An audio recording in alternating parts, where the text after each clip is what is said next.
How to change your Yahoo's password. Hello guys, this is Atticus and welcome back to another tutorial video. In today's video, I'll teach you guys how you can change your Yahoo's password. So without any further ado, let's dive right into it. So the first step is head over to your Yahoo and make sure that you're logged in into your account.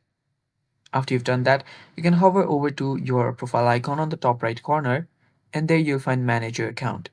Tap on it, and after you tap on it, it will prompt you to another page. So after you're prompted to another page, if you scroll down a bit, you'll find an option that says change password.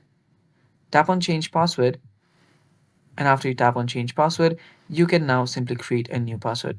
Now, sometimes if you have not verified yourself for a long time, it might ask you your old password first, and then after you log in, only then you'll get create a new password option.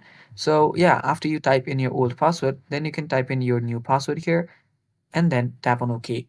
You'll also get notified on your mail that your Yahoo password has been changed, and that's basically how you do it. And that's all for today's video. Thanks for watching, guys. Stay tuned for more, and bye bye.